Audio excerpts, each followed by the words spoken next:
Vector analysis की इस series में अब तक आपके 11 वीडियोस बन चुके हैं, जिसमें से मैंने आपको 6 वीडियो में इसकी थ्योरी और इसके जो कॉन्सेप्ट है उसको कवर अप किया था। बाकी के अब तक मैं आपको इसमें 60 क्वेश्चंस करा चुका हूं, क्योंकि आपकी प्रैक्टिस कराना भी जरूरी है। तो मैंने प्रैक्टिस के लिए आपके 60 क्वेश्चंस करा दिए हैं।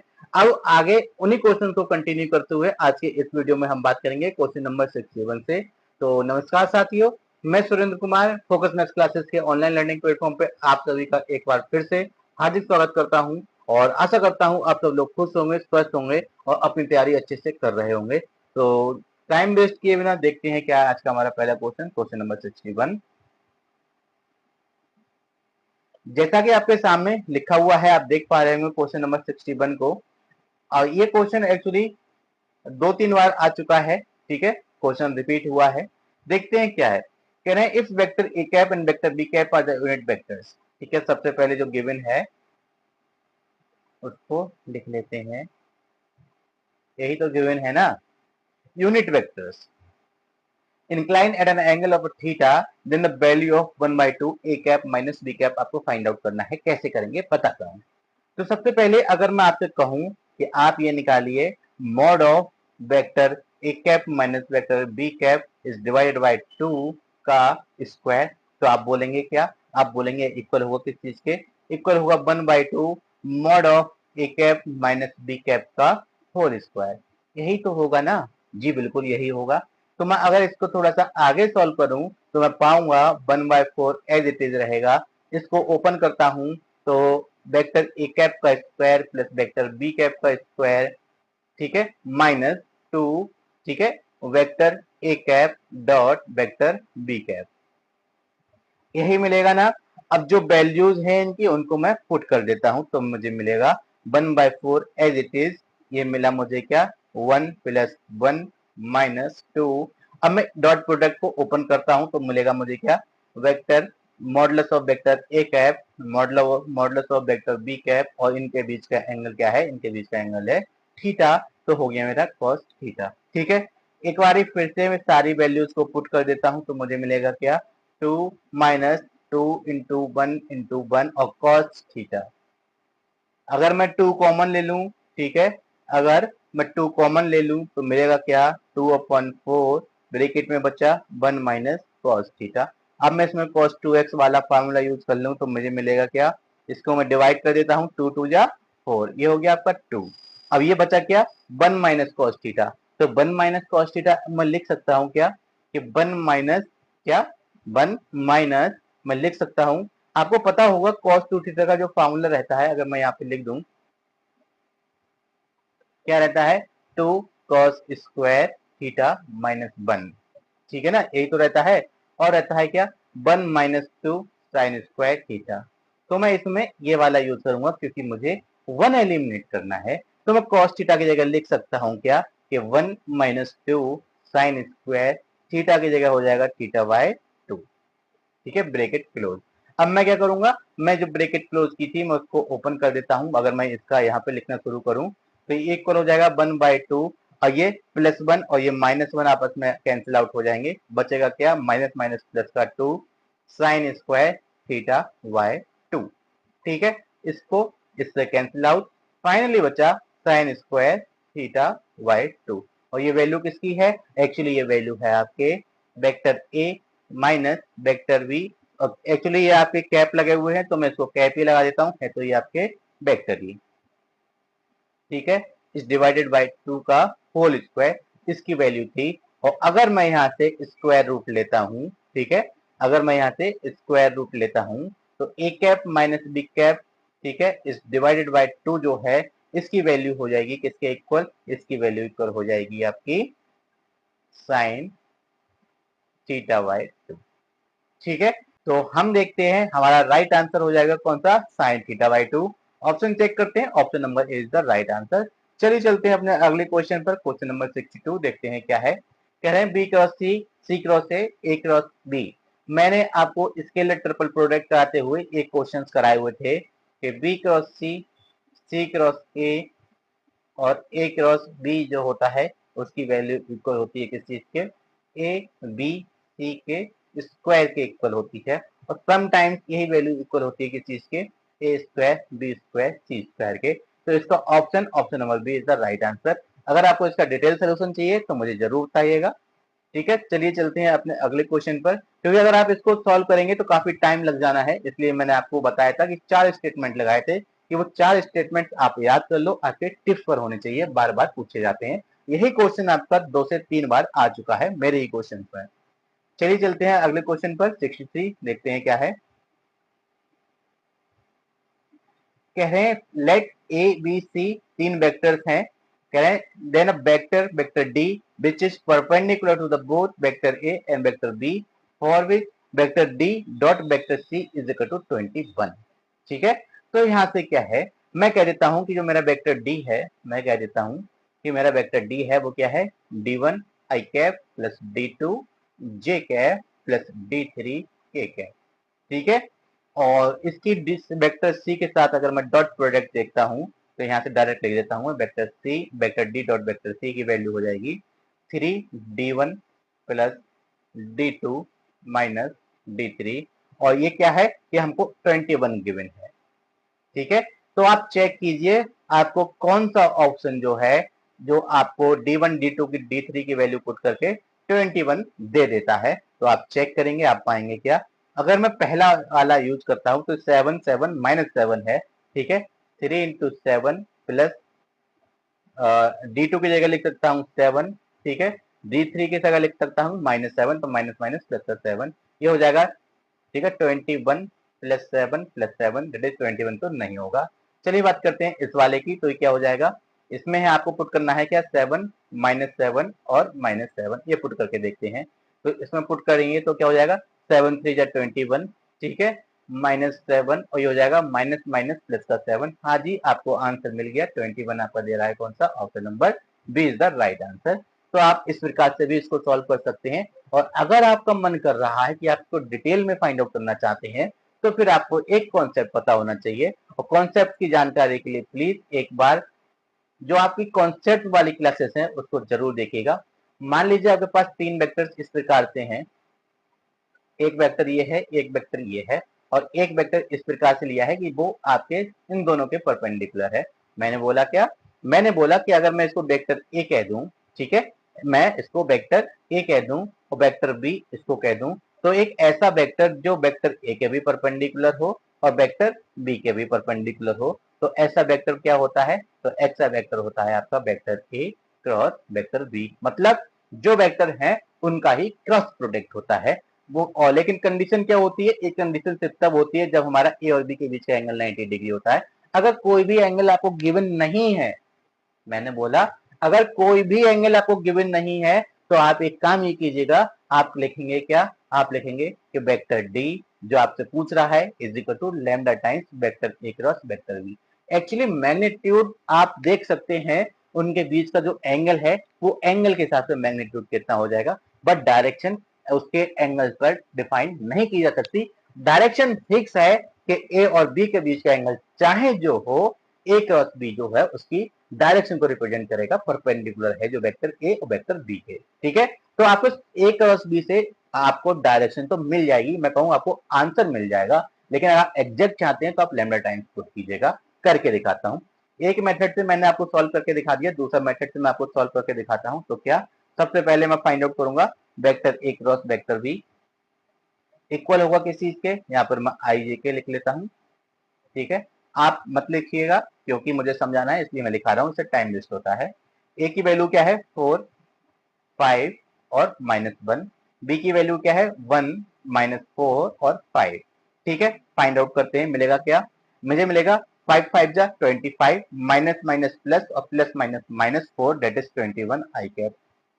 ठीक है, माइनस जे कैप टाइम्स मिलेगा क्या, आप इन इनकी मल्टीप्लाई कीजिए। ठीक है, इसकी मल्टीप्लाई करेंगे तो क्या हो जाएगा, 5 4 जा आपका 20 माइनस माइनस प्लस प्लस का आप हो जाएगा 21। ठीक है, के कैप टाइम्स मिलेगा, इनकी मल्टीप्लाई करेंगे तो 4 4 जा -16 और माइनस का 5 दैट इज माइनस का 21। ठीक है, ये हो गया, थोड़ा अच्छे से लिख लेता हूँ कि 21 आई कैप माइनस 21 जे कैप प्लस का सॉरी माइनस का 21 के कैप। तो अगर मैं यहाँ से 21 कॉमन ले लूं तो बचा क्या, मुझे बचा आई कैप माइनस जे कैप माइनस के कैप। ठीक है, तो ये देखिए ये है आपकी डायरेक्शन।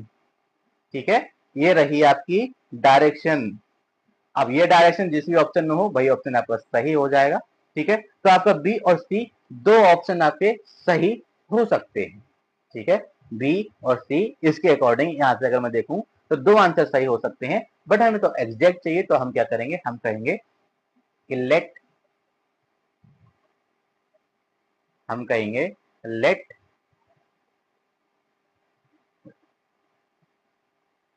लेट जो वेक्टर डी है, ठीक है, विच इज परपेंडिकुलर टू क्या, vector A and vector B, वो क्या है, वो होगा आपका vector D is equal to lambda times vector A cross vector B.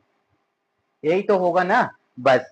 तो मैं यहाँ से ये नहीं लिख सकता कि vector D is equal to lambda times of एक 21 रह गया, उसको मैं लिख ही देता हूँ, 21 आई कैप माइनस जे कैप माइनस के कैप। बाद में इसकी वैल्यू लगा दूंगा अगर मैं इसको इक्वेशन बन कह दूं।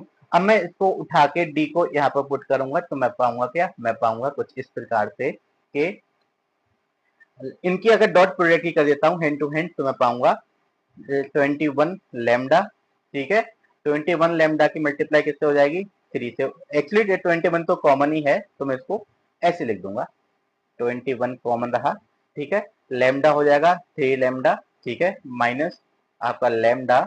ठीक है, मुझे मल्टीप्लाई करनी है, याद रखिएगा। अगर आपको मैं डिटेल में ही लिख के दिखा देता हूँ, कहीं आप कंफ्यूज हो जाएं, तो मैं डी को थोड़ा और सिंप्लीफाई करता हूँ। मैं लिखूंगा क्या, lambda 21 times lambda I cap minus lambda J cap और माइनस लेमडा के कैप।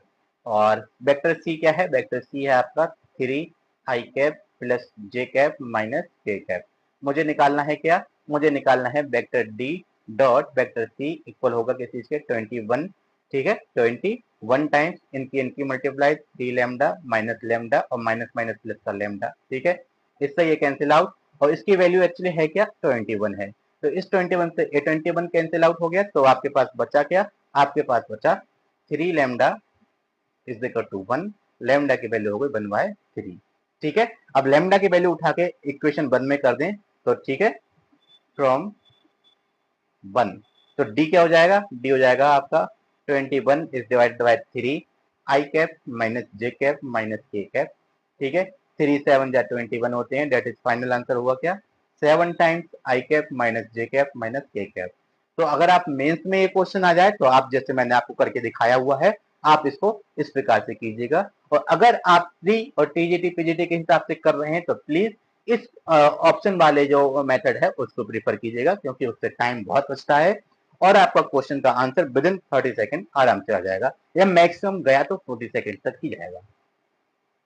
चलिए चलते हैं अपने क्वेश्चन नंबर 64 पर। क्या है, कह रहे हैं which of the following is true.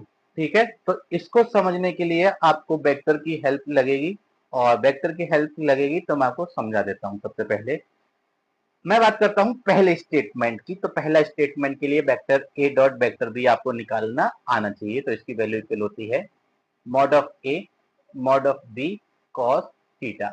अब आपको एक बात तो पता ही होगी कि कॉस थीटा लाई करता है किसके बीच में, कॉस थीटा आपका लाई करता है -1 और 1 के बीच में। पता है ना ये बात, तो आपकी या तो -1 होगी मिनिमम वैल्यू, या फिर मैक्सिमम वैल्यू उसकी 1 हो सकती है। तो मैं क्या करूंगा, मैं इसकी वैल्यू उसमें पुट करके देखता हूं। तो मैं देखूंगा क्या कि जो मेरा vector A dot vector B है उसकी मैक्सिमम वैल्यू कितनी हो सकती है, उसकी मैक्सिमम वैल्यू हो सकती है mod of vector A mod of vector B. और मिनिमम वैल्यू कितनी हो सकती है, minus times mod of A और मॉड ऑफ बी। ठीक है, मैंने cos थीटा की 1 और -1 वैल्यू पुट की, तो a डॉट बी की वैल्यू मैक्सिमम यही तो हो सकती है। बट क्वेश्चन कह रहा है कि भाई नहीं, vector a dot vector B का स्क्वायर जो है वो किसके लेस देन एंड इक्वल होगा, किस चीज के, वेक्टर a के स्क्वायर के वेक्टर b के स्क्वायर के। हाँ जी बिल्कुल होगा, कैसे, अगर मैं इनका स्क्वायर करूं, ठीक है, मैं अगर थोड़ी देर के लिए इसको हटा ही देता हूं, ये स्टेप में थोड़ा सा बाद में लिखूंगा, इसको अगर मैं यहाँ पर लिख दूं तो आप थोड़ा सा समझने की कोशिश कीजिएगा। मैंने कहा अगर ये है, अगर मैं दोनों तरफ स्क्वायर कर दूं तो क्या मिलेगा, ऑन स्क्वायरिंग,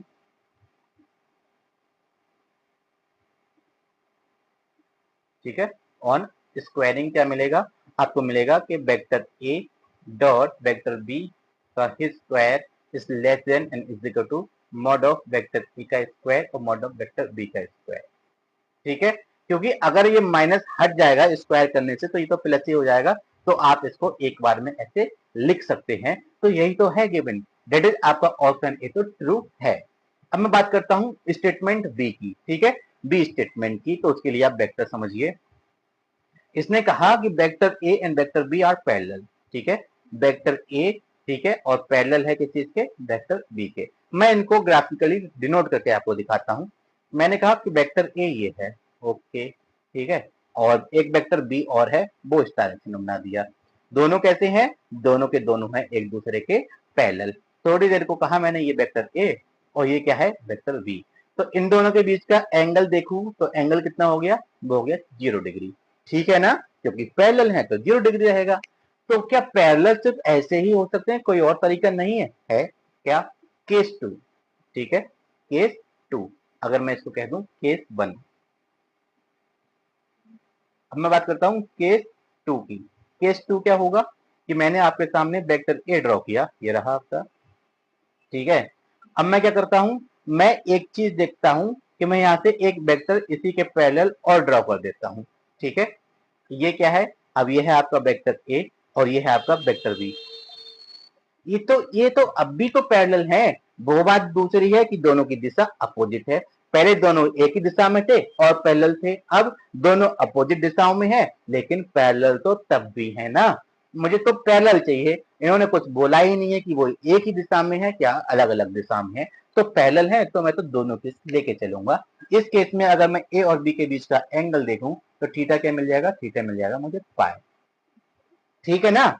अब बस इतना ही मुझे समझाना था कि एक बार थीटा 0 रखो, एक बार थीटा की वैल्यू पाई रखो, तो देखते हैं ए डॉट बी की वैल्यू क्या आती है, ठीक है। तो मैं यहां से निकालूंगा कि vector A dot vector B की वैल्यू होती है क्या, mod of A mod of B cos theta. तो केस वन के लिए मैं क्या करूंगा, थीटा की वैल्यू पुट करूंगा 0, तो इसकी वैल्यू किसके इक्वल हो जाएगी, और mod of A mod of B cos 0 की वैल्यू होती है 1, तो इसकी वैल्यू इसके इक्वल हो गई। अगर मैं केस 2 की बात करता हूं तो केस 2 में मैं वैल्यू पुट करूंगा क्या, मैं पुट करूंगा पाई। तो vector A dot vector B equal होगा किसी के, mod of vector A mod of vector B cos pi. Cos pi की वैल्यू होती है -1, that is minus mod of vector A mod of vector B. तो यहां से कंक्लूजन क्या निकला, कंक्लूजन आपका ये निकला कि vector A dot vector B की जो वैल्यू है वो आपकी हो सकती है plus minus mod of vector A mod of vector B, क्योंकि वो आपके पैरेलल भी हो सकते हैं, लाइक पैरेलल भी हो सकते हैं और अपोजिट पैरेलल भी हो सकते हैं। तो आपका स्टेटमेंट बी भी सही है, तो आपका ऑप्शन सी सही हो जाएगा कि both vector option A sorry statement A and statement B are the both are the correct answers, ठीक है। चलिए चलते हैं अपने अगले क्वेश्चन, क्वेश्चन नंबर 65 की क्या है देखते हैं। कह रहे हैं B one B two B three are the vectors, three non zero vectors हैं सच दैट एक कंडीशन गिवन है देन। अब आप एक चीज यहाँ से एक नोट करें, अप्रोच कौन सी यूज करने चाहते हैं, आप सॉल्व कैसे करेंगे ये आपको समझ में आना चाहिए। मतलब क्या है मेरे कहने का कि भाई आप करेंगे क्या, पहला स्टेप आपका क्या होगा, तो मैं आपको समझाता हूँ। देखिए अगर मैं ऑप्शन ए देखता हूं तो बी1 और बी3 में बी1 और बी2 में एक रिलेशन है, बी देखता हूं तो बी2 और बी3 में एक रिलेशन है, बी1 और बी3 में एक रिलेशन है, एक रिलेशन बी1 बी2 बी3 तीनों में है, ठीक है ना। और मेरे पास अगर मैं देखूं एक तरफ मेरे पास बी3 है, एक तरफ मेरे पास बी1 है, तो अगर मुझे बी1 स्क्वायर निकालना हो तो मैं क्या करूंगा, मैं करूंगा इसमें एक बी1 से मल्टीप्लाई। तो मुझे बी1 स्क्वायर और बी3 स्क्वायर निकालना थोड़ा इजी रहेगा ना, क्योंकि मैं इससे बी3 स्क्वायर भी इजिली निकाल सकता हूँ, मैं इससे बी1 स्क्वायर भी इजिली निकाल सकता हूँ। तो मैं पहले वही ट्राई करना चाहूंगा, ठीक है, मैं पहले वही ट्राई करना चाहूंगा, क्योंकि ऑप्शन में एक ये भी तो है बी1 और बी3 वाला, इसको निकालना सबसे इजी भी है, तो मैं वही ट्राई करना चाहूंगा। तो मैं क्या करूंगा, ठीक है, मैं करूंगा कि इसमें डॉट प्रोडक्ट से जो इक्वेशन गिवन है हमको, इक्वेशन गिवन है कि वेक्टर बी2 क्रॉस वेक्टर बी3, ठीक है, इक्वल है किस चीज के, इक्वल है वेक्टर बी1 के। तो मैं क्या करूंगा, मैं इसमें डॉट प्रोडक्ट करूंगा वेक्टर बी1 से ऑन बोथ साइड, ठीक है। तो इसको क्या लिख सकता हूं, मैं इसको लिख सकता हूं scalar triple product of B1 B2 B3, इसको मैं ये लिख सकता हूँ और इसकी वैल्यू क्या हो जाएगी, इसकी वैल्यू हो जाएगी मॉड ऑफ वेक्टर B1 का स्क्वायर। ठीक है, इतना आई होप आपको समझ में आया होगा। अब क्या करूंगा, अब मैं ये वाली इक्वेशन लिखता हूं, तो इसमें एक बार लिख लेता हूं कि B1 क्रॉस B2, क्योंकि मुझे इसके स्क्वायर फाइंड आउट करना थोड़ा सा इजी पड़ जाएगा, इस वजह से मैं इसको करना चाह रहा हूं। अब मुझे B3 स्क्वायर चाहिए होगा, मैं फिलहाल ऑप्शन सी को लेकर चल रहा हूं, क्यों, क्योंकि B1 और B3 निकालना थोड़ा इजी है और ऑप्शन के कंपेरिजन में। तो यहाँ पे क्या करूंगा, इसमें भी डॉट प्रोडक्ट किया मैंने, किससे, B3 से, जो सेम सेम से करना है, इसको ब्रैकेट क्लोज किया और डॉट प्रोडक्ट किया किस चीज से, वेक्टर B3 से। तो इसको लिख सकता हूँ क्या, इसको लिख सकता हूँ मैं vector B1 vector B2 vector B3 और इसको लिख सकता हूँ क्या, मॉड ऑफ वेक्टर B1 का स्क्वायर। ठीक है, अब अगर मैं फ्रॉम 1 एंड 2 देखूं, ठीक है ना, फ्रॉम इक्वेशन 1 एंड इक्वेशन 2 देखूं तो क्या मिलेगा, मुझे मिलेगा कि ये दोनों तो आपके इक्वल हैं, तो यहाँ से हो सकता है क्या, हो सकता है ये कि mod of B1 square equal होगा mod of vector B2 square. ठीक है, अगर स्क्वायर इसके हटा दूं तो फाइनल रिजल्ट मिलेगा क्या, mod of vector B1 is equal to mod of vector B3।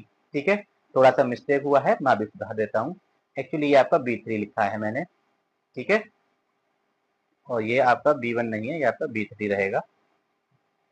ठीक, वो कभी कभार बोलते कुछ हैं और लिख कुछ और जाता है, क्योंकि वो समझाने पर फोकस किया जाता है, इस वजह से थोड़ी सी ये मिस्टेक हो जाती है।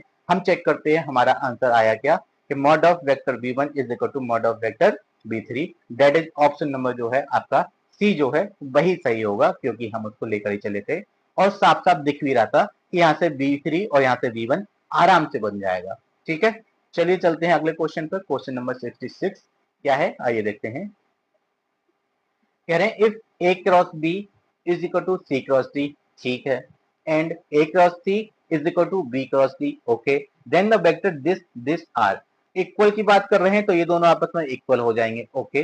पैरेलल की बात कर रहे हैं तो पैरेलल का मतलब ये होता है कि अगर दो वेक्टर्स एक दूसरे के पैरेलल हैं, इसका मतलब उनके बीच का एंगल 0 है, इसका मतलब ये है कि उनका क्रॉस प्रोडक्ट क्या होगा, क्रॉस प्रोडक्ट होगा आपका 0। ठीक है, और परपेंडिकुलर का मतलब होता है कि डॉट प्रोडक्ट क्या होगा, वो होगा आपका 0, और ये तो रहा आपका एंगल। ओके, इतना ठीक है। अब हम करेंगे क्या, किस ऑप्शन के अकॉर्डिंग इसको सॉल्व करना शुरू करेंगे, क्योंकि माइंड में आपके आइडिया आना चाहिए क्वेश्चन को देख के कि आपका पहला अप्रोच क्या रहेगा, मैं इसको सॉल्व कहां से करना शुरू करूं और कैसे सॉल्व करूं, ये इंपॉर्टेंट है। ठीक है, तो हमें कंडीशंस आप देखिए कि हमें कंडीशंस किस चीज की गिवन है, हमें कंडीशंस क्रॉस की गिवन है। तो अगर मैं मान लीजिए किसी एक स्टूडेंट के माइंड में एक आइडिया आया कि यार मैं तो डॉट प्रोडक्ट निकालना चाहता हूँ, ठीक है, आप डॉट प्रोडक्ट निकालोगे किस चीज का, रिलेशन तो आपको किस में चाहिए, आपको रिलेशन इसमें चाहिए और किसमें चाहिए, इसमें चाहिए। ठीक है, तो मैं इनको उठा के साइड से लिख लेता हूँ कि a माइनस बी, ठीक है, एक ये है और एक वेक्टर क्या है, vector B minus vector C, इनमें एक रिलेशन चाहिए मुझे। तो मैं क्या करूंगा, किसी का मन किया डॉट प्रोडक्ट निकालने का, ठीक है, मैंने डॉट प्रोडक्ट लगा दिया। तो आप डॉट प्रोडक्ट देखेंगे तो क्या ए डॉट बी या फिर ए डॉट सी इस टाइप के कोई कंडीशन आपको गिवन है, जी बिल्कुल गिवन नहीं है। इसका मतलब ये हो गया कि आपकी अप्रोच गलत हो गई, क्योंकि आपकी कंडीशन डॉट की नहीं क्रॉस की गिवन है। तो मैं क्या करूंगा, मैं क्रॉस लेकर चलूंगा, क्योंकि क्या पता क्रॉस लेने से सही आ जाए और कंडीशन भी मुझे गिवन है, मुझे पता नहीं आंसर क्या होगा, लेकिन ट्राई तो करेंगे कंडीशन को देखते हुए। ठीक है, तो मैं यहाँ डॉट हटा के यहाँ पे लगाता हूँ क्रॉस और आगे सॉल्व करूंगा तो पाऊंगा क्या, vector A cross vector B, ठीक है, minus vector A cross vector C minus vector D cross vector B. इसको बी क्रॉस डी मत लिख लीजिएगा, एक क्रॉस प्रोडक्ट है, क्रॉस प्रोडक्ट का सीक्वेंस चेंज नहीं होता है, और चेंज करोगे तो एक माइनस आ जाएगा, minus minus plus vector D cross vector C. ठीक है ना, ये हो गया। अब मैं क्या करता हूं, मुझे कुछ एक वैल्यूज गिवन है तो मैं उनको सब्स्टिट्यूट कर दूंगा। पहले vector A cross vector B as it is रखा, उसके साथ में मैंने क्या लिखा, minus times vector A cross vector C as it is रखा, बी क्रॉस सी या डी क्रॉस बी लिखा हुआ है, ठीक है, क्या लिखा हुआ है, डी क्रॉस बी, तो मैं इसको लिख सकता हूँ माइनस माइनस करके plus vector B cross vector D, लिख सकता हूँ, बिल्कुल लिख सकता हूँ। और ये क्या है, डी क्रॉस सी, तो इसको लिख सकता हूँ minus times vector C cross C. मैंने आपको पहले ही बोला था अगर सीक्वेंस चेंज करोगे तो माइनस को लगाना पड़ेगा। ठीक है, अब मैंने क्या किया, मैंने ए क्रॉस बी को होल्ड किया, माइनस वेक्टर ए क्रॉस सी को भी होल्ड किया। मैं इसको सब्स्टिट्यूट करता हूँ, बी क्रॉस डी की जगह लिख सकता हूँ ए क्रॉस सी। ठीक है, vector A cross vector C, minus C cross D की जगह लिख सकता हूँ vector A cross vector B. ठीक है, अब आप देखेंगे क्या कि ए क्रॉस बी से आपका ए क्रॉस बी कैंसिल, ए क्रॉस सी से ए क्रॉस सी कैंसिल, आंसर आया आपका 0। कहने का मतलब क्या हो गया कि भाई आपकी क्रॉस प्रोडक्ट आ गई 0। ठीक है, क्रॉस प्रोडक्ट आ गई आपकी 0। इसका मतलब आपके वेक्टर्स हैं वो कैसे होंगे, वो आपके वेक्टर्स पैरेलल होंगे। That is option number C, sorry option number B, parallel is the right answer. तो आपको दिमाग ये लगाना है कि कंडीशंस कौन से गिवन है, क्या आपको डॉट प्रोडक्ट की कंडीशंस गिवन है, क्या आपको क्रॉस प्रोडक्ट की कंडीशंस गिवन है। अब क्रॉस की गिवन है तो आप क्रॉस प्रोडक्ट करके निकाल लीजिएगा, क्योंकि आपके पास कंडीशंस हैं आगे सॉल्व करने के लिए। डॉट प्रोडक्ट में आप डॉट प्रोडक्ट ओपन करने के बाद अटक जाएंगे, आगे जाने के लिए आपके पास कंडीशंस नहीं है। चलिए चलते हैं अगले क्वेश्चन पर। क्वेश्चन नंबर 67 क्या है देखते हैं। कह रहे the value of this, okay cross product है, इसको सॉल्व करना शुरू करते हैं। कैसे करेंगे, मैं सबसे पहले मान लेता हूं कि मैं वेक्टर डी जो है वो actually vector C cross vector A के इक्वल है। क्यों, क्योंकि आपको थोड़ा सा सिंप्लीफाई करना है और थोड़ा सा समझाने में मुझे आसानी हो जाएगी। तो मैं कहूँ जो आपका क्वेश्चन, एक्चुअली क्वेश्चन ये नहीं है, क्वेश्चन आपका कुछ इस प्रकार से लिखा हुआ है कि vector D cross vector A cross vector B. तो आपको scalar, sorry vector triple product open करना आना चाहिए। तो इसकी वैल्यू जो है वो इक्वल होती है किस चीज के, पहले इसकी मल्टीप्लाई होती है डॉट प्रोडक्ट दूर वाले के साथ, तो vector D dot vector B, और जो एक बचा उसको ऐसे ही चिपका दो माइनस। अब डॉट प्रोडक्ट कीजिए डी की जो पास में है उसके साथ, और बचा उसको ऐसे ही चिपका दो। अब जो मैंने डी आपके सामने पहले यूज किया था या सब्स्टिट्यूट किया था उसको वापस से पुट कर देता हूँ। डेट इज ये लिखा हुआ है कि vector C cross vector A, ठीक है, डॉट डॉट आपका वेक्टर बी। ठीक है, ये लगा दिया मैंने वेक्टर ए, ये लिखा हुआ है ना, माइनस अब ये क्या लिखा हुआ है, vector C cross vector A dot vector A, और लगा दिया ब्रैकेट, हो गया वेक्टर बी। यही तो लिखा हुआ है ना। अब मैं इसको अगर सॉल्व करके लिखूं तो मैं पाऊंगा क्या, मैं पाऊंगा कि C A B, scalar triple product of C A B, minus इसको लिख सकता हूं क्या, scalar triple product of C A, ठीक है, और लिख सकता हूं वेक्टर बी। ठीक है, और एक बात आप जानते हैं स्केलर ट्रिपल प्रोडक्ट में कि अगर एबीसी की स्केलर ट्रिपल प्रोडक्ट है और गलती से भी इसके अंदर कोई से दो वेक्टर सेम हो जाएं तो उसकी वैल्यू जो है वो इक्वल हो जाती है किस चीज के, वो इक्वल हो जाएगा आपके 0 के। ठीक है, तो इसमें जैसा कि आप देख रहे हैं ए आपका 2 बार आया है, इसका मतलब ए तो हो गया आपका 0, बचा आपका ए। तो इसको मैं आपको बताया था कि सीक्वेंस चेंज कर सकते हैं, वो कैसे कि आप किसी भी एक वेक्टर को दो टर्म शिफ्ट कर सकते हैं। तो अगर मैं सी को यहां से लेके यहां पर लेके जाऊं तो क्या इसको ये नहीं लिख सकता कि ए बी सी, क्योंकि दो स्टेप या दो टर्म्स या फिर दो पद आगे बढ़ाने पर उसके कोई भी प्रकार का माइनस का साइन नहीं आता है। अगर आप इवन करते हैं तो कोई चेंज नहीं, अगर आप odd number of position shift करते हैं, मान लीजिए मैं सी को सिर्फ एक पोजीशन शिफ्ट करता या एक पद ही आगे लेके जाता तो मेरा एक माइनस आता। मैंने 2 बार किया ना तो कोई माइनस माइनस नहीं आएगा। ठीक है, क्योंकि वो माइनस और एक माइनस करके आपस के प्लस हो जाते हैं। इसलिए मैं आपसे कहता आ रहा हूं कि even number of position shift करने पे कोई इशू नहीं है, क्योंकि -1 का स्क्वायर करोगे या फिर -1 की पावर इवन नंबर करोगे तो वो पॉजिटिव ही हो जानी है। ठीक है, तो आपका फाइनल आंसर हो जाएगा क्या कि ए बी सी और बाहर आ जाएगा ए। चेक कीजिए option, option number D is the right answer. I think question समझ में आया हो। चलिए चलते हैं अपने अगले क्वेश्चन 68 पर। कह रहे हैं क्या कि F then the value of divergence of curl of F. इतना बढ़िया क्वेश्चन है, अगर आपने मेरे जो डाइवर्जेंस कर्ल और ग्रेडियंट का जो लेक्चर है उसको देखा है तो मैं आपसे कहूंगा कि आपका ये क्वेश्चन मात्र 10 सेकंड के अंदर सॉल्व हो जाएगा, और 10 में मैंने बहुत ज्यादा बोल दिए। और ये एफ है ना, हमें इसकी कोई जरूरत नहीं है अगर आप मेरे हिसाब से सॉल्व करते हैं। ठीक है, मैं आपको दिखाता हूं। हमसे इन्होंने बोला कि आपको फाइंड आउट करना है कि डाइवर्जेंस ऑफ, ठीक है, divergence of curl of vector F. तो मैं इसको सिंबॉलिक फॉर्म में अगर लिखूं तो लिख सकता हूं क्या, डाइवर्जेंस का मतलब होता है डेल डॉट, ब्रैकेट लगाइए, कर्ल का मतलब होता है डेल क्रॉस, ठीक है, किसके साथ, वेक्टर एफ के साथ।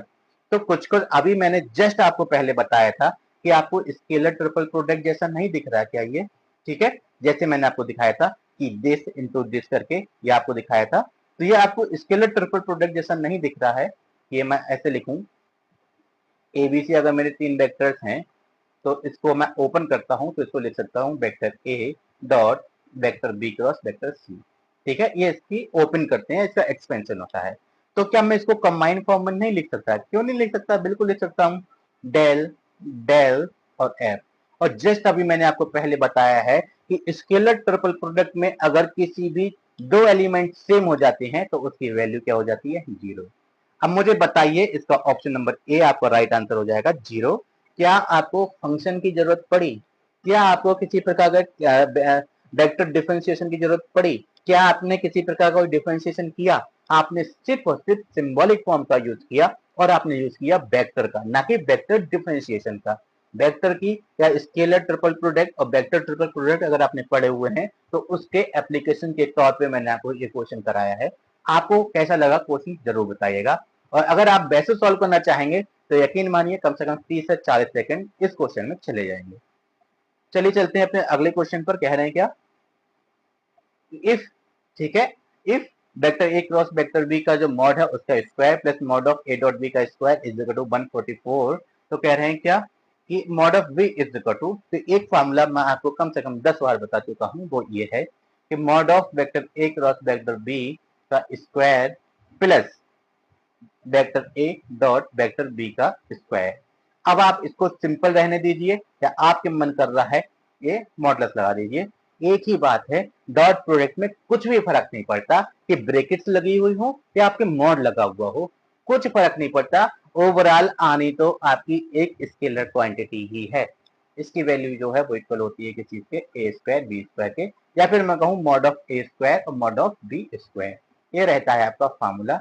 तो मैं बस इसी को यूज करना चाहता हूं और यूज करके आपको दिखाऊंगा। क्या इन्होंने कहा कि इसकी वैल्यू किसके इक्वल है, 144 के, तो ये इक्वल है आपका 144 और ये इक्वल हो जाएगा किस चीज के, mod of A, mod of A का स्क्वायर डेट इज 4 का स्क्वायर, और ये लिख सकता हूं क्या, मॉड ऑफ वेक्टर बी का स्क्वायर, ठीक है, ये है आपका 144 और ये हो जाएगा आपका कितना, ये हो जाएगा आपका 4, ठीक है। अगर मैं इसको इस टाइप से लिखूं, आपको पता होगा कि जो 144 होता है वो आपके किसका, 12 का स्क्वायर होता है, तो 12 का स्क्वायर इज इक्वल टू 4 का square mod of vector B का स्क्वायर। यहां से लिख सकता हूं मैं कि 12 अपॉन 4 का स्क्वायर इक्वल हो जाएगा किस चीज के, मॉड ऑफ वेक्टर बी का स्क्वायर।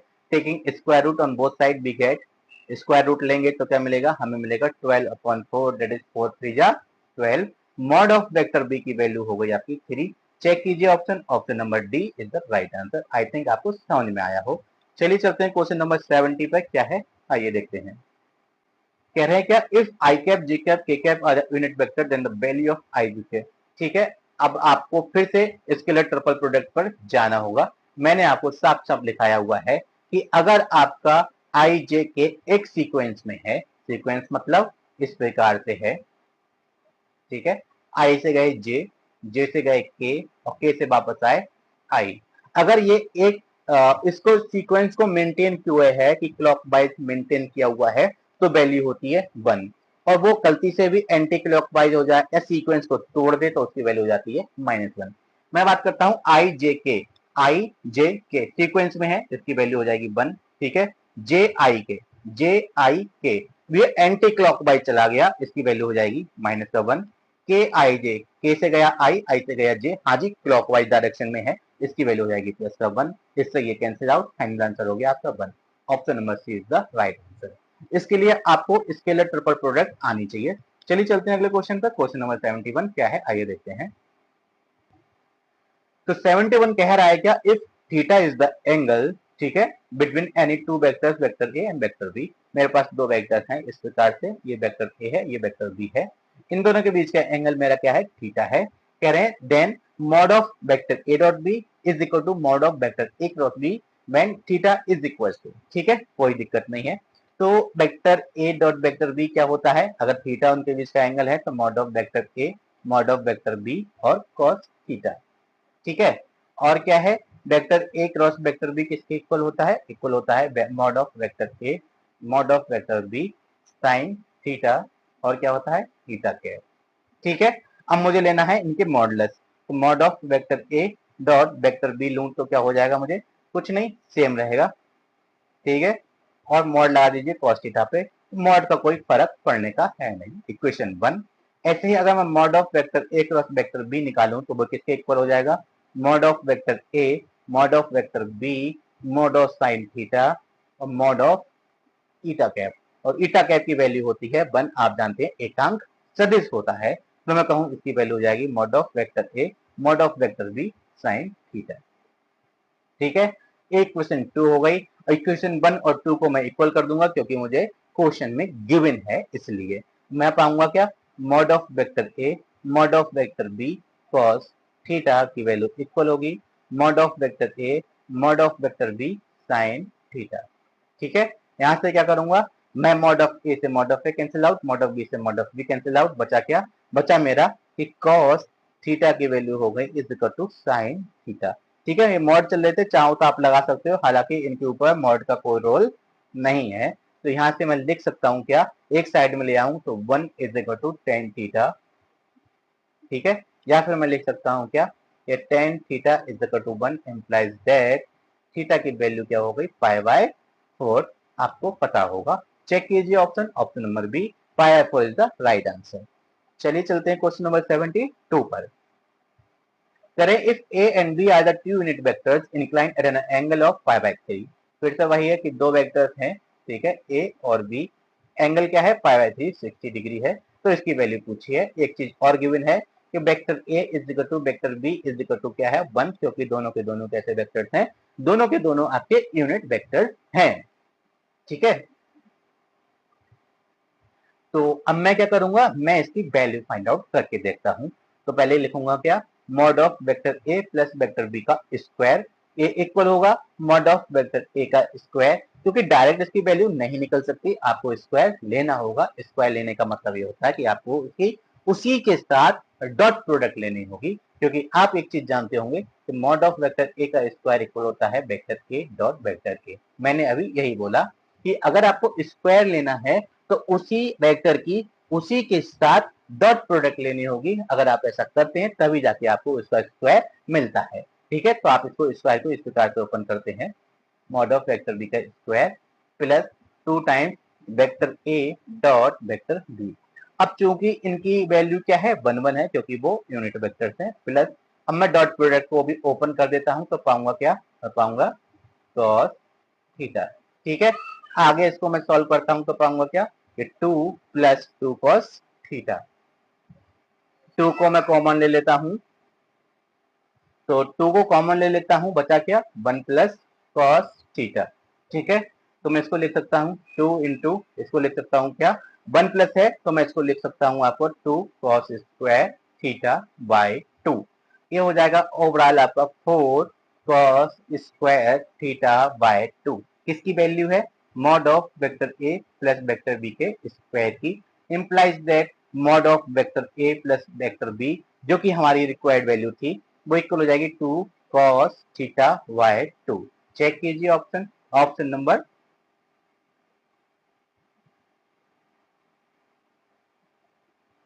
एक्चुअली मैंने यहाँ पर एक चीज फोकस नहीं की, वो क्या?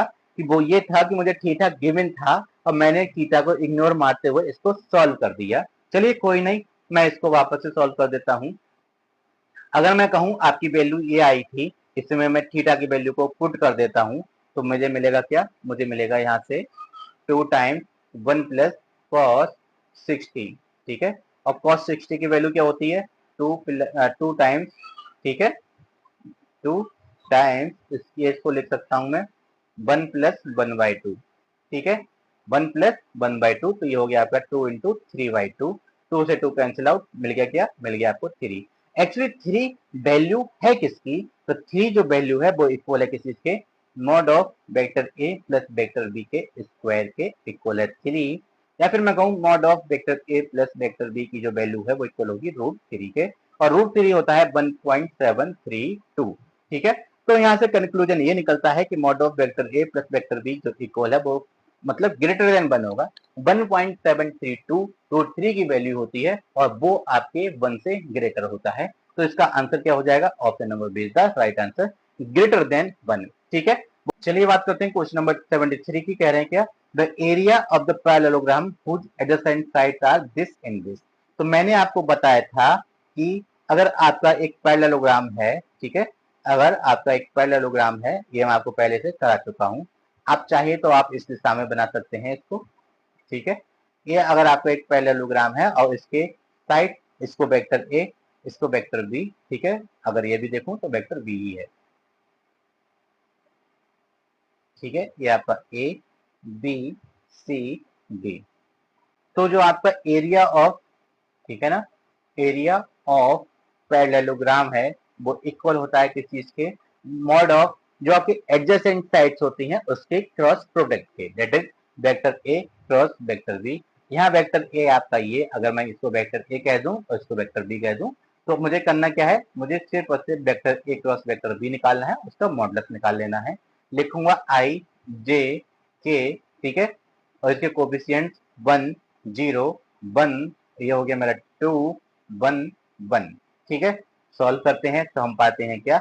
हम पाएंगे this into this minus this into this, that is minus का 1, दैट इज माइनस का आई कैप। ठीक है, अब इसको देखते हैं माइनस का जे कैप टाइम्स क्या मिलता है। This into this 1 minus this into this 2, 1 minus 2 that is minus 1, और माइनस माइनस हो जाएगा प्लस का 1, प्लस के कैप टाइम्स क्या मिलेगा? मिलेगा आपको this into this minus this into this, that is आपका हो गया 1, 1 माइनस 0 दैट इज 1। तो आपको vector A cross vector B मिल जाता है आपको ये। मुझे चाहिए इसका मॉड, निकाल लूंगा मैं इसका मॉड, तो इक्वल होगा किसी से? Square root of coefficient of I का square plus coefficient of J का square plus coefficient of K का स्क्वायर, दैट इज ये इक्वल हो जाएगा आपका square root of 1 plus 1 plus 1, that is square root of root 3। Check कीजिए option, option number D is the right answer, क्योंकि यही तो आपका एरिया है, यही तो आपका एरिया है, मैंने आपको लिख कर दिखाया है। और इसकी जो वैल्यू आई थी वो क्या आई है? रूट 3 आई है। आई थिंक आपको बात समझ में आई थी। चलिए चलते हैं क्वेश्चन नंबर 74 पर, क्या है आइए देखते हैं। कह रहे हैं if the angle between two vectors vector A and vector B is 120। एक वेक्टर, ठीक है, एक वेक्टर आपका ये है वेक्टर ए, एक वेक्टर आपका ये है वेक्टर बी, तो इनके बीच का एंगल क्या है? 120 डिग्री। और मैग्नीट्यूड क्या है? सबसे पहले लिख लेता हूं, वेक्टर ए की वैल्यू क्या है? 2, मॉड ऑफ वेक्टर बी की वैल्यू क्या है? 3। तो हमसे पूछ रहे हैं vector A dot vector B किसके इक्वल होगा? ये तो बच्चों वाला क्वेश्चन हो गया, ठीक है, ये तो बच्चों वाला क्वेश्चन हो गया। इसकी वैल्यू क्या है?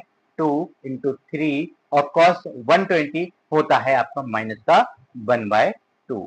ठीक है, इस 2 से ये 2 कैंसिल आउट, बचा के आपके पास माइनस का 3। तो इसका जो सही आंसर होगा वो होगा आपका, अगर मैं यहाँ ऑप्शन डी आपका लिख देता हूँ, ऑप्शन डी माइनस का 3, तो आपका आंसर हो जाएगा सही सही माइनस का D is the right answer. ठीक है, यहाँ पे दो ऑप्शन आपके छूट चुके हैं, तो उनको मैंने आपको मैनुअली बता दिया है, वो आपके पास लिखे हुए नहीं थे। तो vector A dot vector B की जो वैल्यू हो जाएगी इस केस में वो माइनस का 3 हो जाएगी। आई थिंक आपको बात समझ में आई होगी। चलिए चलते हैं क्वेश्चन नंबर 75। आज के वीडियो का ये लास्ट क्वेश्चन होगा। ठीक है, मैं अगर आपके लिए इतनी मेहनत कर रहा हूं तो मैं आपसे बस एक बात कहना चाहता हूं, अगर आप एलटी ग्रेड का एटलीस्ट 3 तो निकालना चाहते हैं तो आप मेहनत मत कीजिए, बस आप एक काम कर लीजिए कि आप बस मेरे साथ जुड़े रहें, मेहनत मैं आपसे करवा लूंगा जबरदस्ती। अगर आप मेरे सारे वीडियोस देखते हैं तो मैं आपसे ज्यादा और आपसे जबरदस्ती मेहनत करवा दूंगा अगर आप मुझे फॉलो करते हैं। ठीक है, चलिए चलते हैं क्वेश्चन नंबर 75 पे। कह रहे हैं क्या कि let vector A is equal to this and vector B is equal to this, then what will be the point of intersection of line this and this। ठीक है, अब ये क्वेश्चन एक्चुअली एक बार मैं और करा चुका हूं आपको, जो पिछले का क्वेश्चन था उसमें। ठीक है, दिखाने की कोशिश करता हूं अगर मुझे मिल जाता है तो।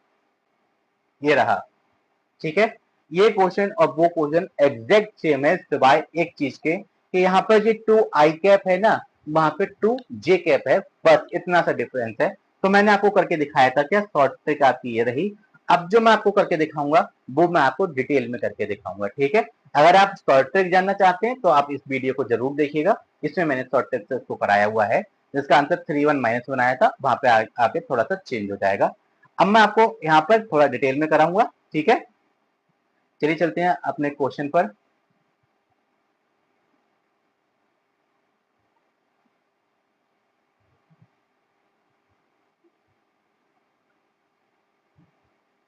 ठीक है, ये आज का लास्ट क्वेश्चन होगा आपका।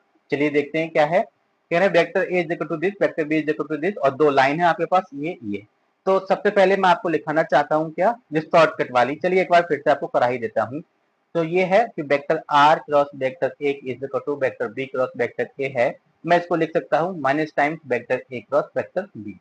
ठीक है, ये आपका क्या है, इक्वेशन 1 है। ऐसे ही अगर मैं दूसरा इक्वेशन लिखूं तो वो क्या है, vector R cross vector B is equal to क्या है, वो है आपका vector A cross vector B.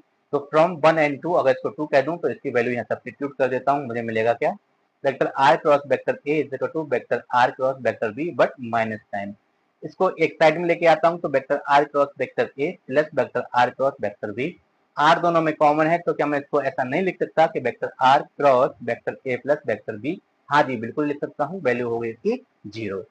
अब आप एक बात मुझे बताइए, यहाँ से कंक्लूजन क्या निकलता है कि दो वेक्टर आपके पास हैं, और अगर, ठीक है, बात सुन लीजिएगा, दो वेक्टर आपके पास हैं, अगर उनका डॉट प्रोडक्ट क्या है, vector A dot vector B, उसकी वैल्यू 0 आ रही है, इसका मतलब ये है कि वेक्टर ए और वेक्टर बी कैसे होंगे, वेक्टर ए और वेक्टर बी आपके कैसे होंगे, वो आपके, ठीक है, कैसे होंगे, परपेंडिकुलर। और अगर vector A cross vector B की वैल्यू 0 आ रही है, इसका मतलब क्या हुआ कि जो मेरे वेक्टर रहे होंगे वो कैसे होंगे, वो मेरे होंगे पैरेलल। तो यहाँ क्रॉस प्रोडक्ट ही तो है, इसका मतलब क्या हुआ कि vector R is parallel to vector A plus vector B. और अगर ये पैरेलल है तो आप पैरेलल की परिभाषा शायद जानते हो, तो मैं इसको लिख सकता हूं कि वेक्टर आर की जो वैल्यू होगी वो कहीं ना कहीं lambda times vector A plus vector B की रही होगी। पैरेलल का मतलब है दिशा सेम हो गई, मैग्नीट्यूड चाहे जो हो, क्या करना है, पैरेलल मतलब दिशा एक है, तो मैंने दिशा ले ली, मैग्नीट्यूड कर दिया लैम्डा टाइम्स। हो सकता है लैम्डा टाइम्स कितना भी हो, माइनस प्लस 1/2 या जो भी रहा हो, बट दिशा क्या है, दिशा vector A plus vector B है। कहने का मतलब क्या हो गया कि वेक्टर आर की जो वैल्यू होगी लेमडा टाइम्स ए प्लस बी के होगी। ए प्लस बी का मतलब है कि इनको मैं ऐड कर लूं, अगर दोनों को ऐड करता हूं तो पाता हूं क्या कि 1, ठीक है, कॉमा आपका हो जाएगा 3 कॉमा -1। तो आपका आंसर क्या है, आपके अगर लेमडा की जगह में 1 पुट कर देता हूं तो आर की वैल्यू इक्वल हो जाती है 1, 3, -1। चेक कीजिए answer, 1, 3, -1, option number D is the right answer. तो यह है आपका शॉर्टकट तरीका आपको सॉल्व करने का, कि भाई आपको condition of parallelism, condition of perpendicularity tips पर होनी चाहिए, पता होना चाहिए कि क्या होती है। चलिए अब हम बात करते हैं आपकी क्या, अब हम बात करते हैं आपके डिटेल सोल्यूशन की। ठीक है, मैं बात करता हूं किस चीज की, मैं बात करूंगा आपके डिटेल सोल्यूशन की। ठीक है,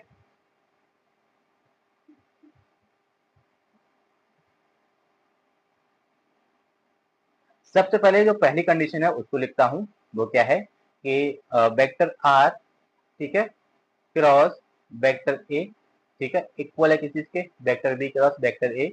अगर इसको थोड़ा सही से लिखूं तो vector R cross vector A minus vector B cross vector A नहीं लिख सकता, बिल्कुल लिख सकता हूँ। आप देख पा रहे होंगे दोनों में ए कॉमन है, तो मैं लिखूंगा क्या, vector R minus vector B cross vector A is equal to 0। ठीक है, अब मैं इसको, इसका क्रॉस प्रोडक्ट निकाल लेता हूँ, कैसे, इसको कर दूंगा R H S is equal to 0। R minus B, यहाँ से आपको वेक्टर आर भी पता होना चाहिए, तो वो होता है आपका एक्स वाई जेड। ठीक है, I cap J cap K cap नहीं लगाए क्योंकि जगह का थोड़ा सा अभाव है। ठीक है, तो मैं क्या लिखूंगा, आर माइनस बी, तो एक्स में से बी का घटाऊंगा तो एक्स ऐसा ही रहेगा क्योंकि वहां पे 0 है, ये हो जाएगा y-2, ये हो जाएगा आपका z+1। ठीक है, और एक्चुअली यहाँ पर एक चीज लिखना बाकी रह गया, आई जे के तो लगाना रह ही गए हैं, अभी उनको भी मैं लगा देता हूँ।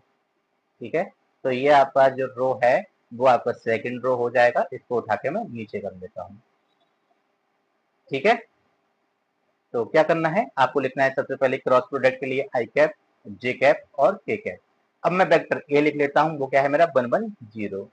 अब मैं इसको थोड़ा सा सॉल्व करता हूँ तो मैं पाऊंगा, ठीक है, मैं यहाँ से पाऊंगा क्या, मैं मल्टीप्लाई करता हूँ आई टाइम्स दिस इंटू दिस, ठीक है, minus this into this, that is minus का जेड प्लस 1 आई कैप माइनस जे कैप टाइम्स क्या आएगा, तो this into this minus this into this, that is फिर से आ गया क्या, माइनस माइनस प्लस हो जाना है ये, माइनस का जेड प्लस 1, ठीक है, प्लस के कैप टाइम्स आएगा क्या, this into this minus this into this, that is X minus Y plus 2 is equal to 0। इसको मैं इक्वेशन 1 कह देता हूं। चलिए इक्वेशन 1 बाद में कहते हैं। तो अगर मैं यहाँ से कोफिशियंट कंपेयर करूं आई जे के जीरो को क्या ये नहीं लिख सकता कि 0 I cap plus 0 J cap plus 0 के कैप, बिल्कुल लिख सकता हूं। तो कोफिशियंट कंपेयर करता हूं, अगर मैं आई का ही कर लूं तो मुझे मिलेगा क्या कि माइनस जेड प्लस 1 की वैल्यू क्या हो गई 0 इम्प्लाइज जेड, जेड की वैल्यू आपको हो गई -1। एक वैल्यू तो एटलीस्ट आपको मिल ही गई, एक वैल्यू तो आपको मिल ही गई। और क्या मिला, और आपको मिला यहाँ से कि अगर इसको के कैप को कंपेयर कर लूं तो मिला मुझे क्या कि x माइनस वाई प्लस 2 की वैल्यू क्या है 0। एक कंडीशन आपको ये मिली, ठीक है, तो आप याद रखिएगा एक कंडीशन आपको ये मिली। अब चलिए चलते हैं, जो बचा हुआ है उसको सॉल्व कर लेते हैं, ठीक है, जो आपका बचा हुआ है उसको सॉल्व कर लेते हैं। दूसरी कंडीशन उठाते हैं कि क्या है आपके पास, vector R cross vector B is equal to vector A cross vector B. देख पा रहे होंगे वेक्टर बी दोनों में कॉमन है, तो लिख सकता हूँ vector R minus vector A cross vector B, ये मैं इसको लिख सकता हूँ। इसको सॉल्व करता हूँ कैसे, फिर से भाई 3/3 का एक डिटरमिनेंट बनाऊंगा, आरएचएस कर दूंगा उसका 0।